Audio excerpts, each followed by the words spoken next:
তিতাবৰ সমষ্টিত ভাস্কৰ বৰুৱাই টিকট নাপালে। তিতাবৰ সমষ্টিত প্ৰাণকৰ্মীয়ে টিকট পালে। তিতাবৰ সমষ্টিটো গৌৰৱ গগৈয়ে নিজৰ হাততে ৰাখিব বুলি ভাবিছিল বহুতেই, কিন্তু সকলো জল্পনা কল্পনাৰ অন্ত পেলাই সেই তিতাবৰ সমষ্টিটোত প্ৰাণকৰ্মীক টিকট দিয়া হ'ল।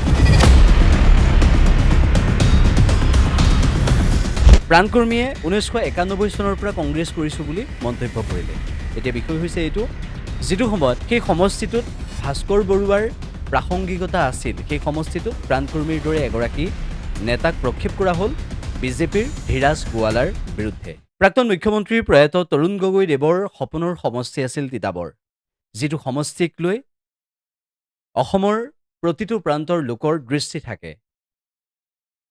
প্ৰাক্তন মুখ্যমন্ত্ৰী প্ৰয়াত তৰুণ গগৈদেৱে সেই সমষ্টিটো কেনেদৰে গঢ়িছিল সেয়া নতুনকৈ ক'ব নালাগে, আৰু সেই সমষ্টিটোৰ কংগ্ৰেছৰ প্ৰতি থকা ভাল ভাৱ এতিয়াও যে বহু তিতাবৰৰ ৰাইজৰ অন্তৰত আছে সেয়াও স্পষ্ট।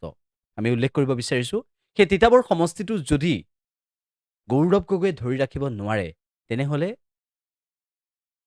প্ৰয়াত তৰুণ গগৈদেৱৰ সেই সপোনক কিছু পৰিমাণে হ'লেও হেৰুওৱা যেন হ'ব। আমি উল্লেখ কৰিব বিচাৰিছোঁ এইবাবেই যে সেই সমষ্টিটো ধৰি ৰখাৰ ক্ষেত্ৰত কংগ্ৰেছে মৰণপণ যুঁজ দিব লাগিব। বিজেপিৰ তাত কৰ্মীৰ সংখ্যা বাঢ়িছে, বিজেপিত তাত সমৰ্থকৰ সংখ্যা বাঢ়িছে। ধীৰাজ গোৱালা, আনফালে প্ৰাণকৰ্মী। বিষয় হৈছে, চাহ জনগোষ্ঠী সংগঠনৰ পৰা আহি ধীৰাজ গোৱালাই বিজেপিত যোগদান কৰিলে, একেটা সময়তে প্ৰাণকৰ্মীয়ে দীৰ্ঘদিন ধৰি কংগ্ৰেছ দলৰ প্ৰতি সেৱা আগবঢ়াই কংগ্ৰেছ দলত টিকট লাভ কৰিলে।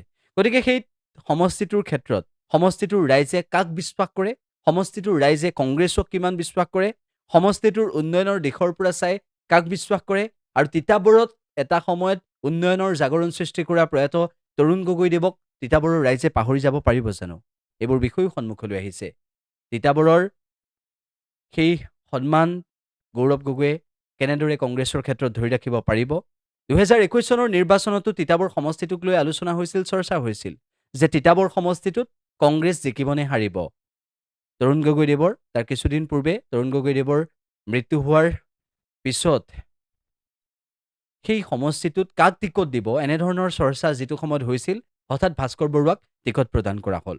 এইবাৰ ভাস্কৰ বৰুৱাই টিকট পাবনে নাপায় সেই বিষয়টোক লৈ চৰ্চা হৈ থকাৰ সময়তে প্ৰাণকৰ্মীক টিকট দিলে। কিন্তু গৌৰৱ গগৈয়ে যিটো সময়ত যোৰহাট বিধানসভা সমষ্টিত লাগি থাকিব, নিজৰ সমষ্টিটোত জিকিবৰ বাবে প্ৰেক্ষাপটত তিতাবৰৰ বাবে কিমানখিনি সময় পাব সেয়াও গুৰুত্বপূৰ্ণ। আৰু একেটা সময়তে অসম প্ৰদেশ কংগ্ৰেছ কমিটিৰ সভাপতি গৌৰৱ গগৈয়ে অসমৰ প্ৰতিটো সমষ্টিলৈ গৈ কংগ্ৰেছৰ প্ৰাৰ্থীসকলক জিকাবলৈ কেনেদৰে উৎসাহ প্ৰদান কৰিব আৰু তিতাবৰ সমষ্টিটোক কেনেদৰে গুৰুত্ব প্ৰদান কৰিব, এই বিষয়খিনিও গুৰুত্বপূৰ্ণ। কিন্তু প্ৰাক্তন মুখ্যমন্ত্ৰী তৰুণ গগৈদেৱৰ যি সপোনৰ তিতাবৰ, সেই সপোনৰ তিতাবৰক কেনেদৰে গঢ়িছিল, অসমৰ এটা অন্যতম উন্নয়নৰ সমষ্টি হিচাপে তিতাবৰক সেই সময়ত তৰুণ গগৈদেৱে পৰিচয় কৰাই দিছিল, সেই তিতাবৰৰ সন্মান কংগ্ৰেছে এইবাৰ ধৰি ৰাখিব পাৰিবনে? অপেক্ষা কৰিব লাগিব 4 মে'লৈ। সেই 4 মে'ত ফলাফল ঘোষণা হ'ব। 9 এপ্ৰিলত ভোটদান হ'ব, 4 মে'ত ফলাফল ঘোষণা হ'ব। 4 মে'লৈ সকলো অপেক্ষা কৰিব লাগিব। অপেক্ষাত পিছত সেই তিতাবৰ বিজেপি লাভ কৰে নে কংগ্ৰেছে লাভ কৰে, সেয়া হ'ব গুৰুত্বপূৰ্ণ।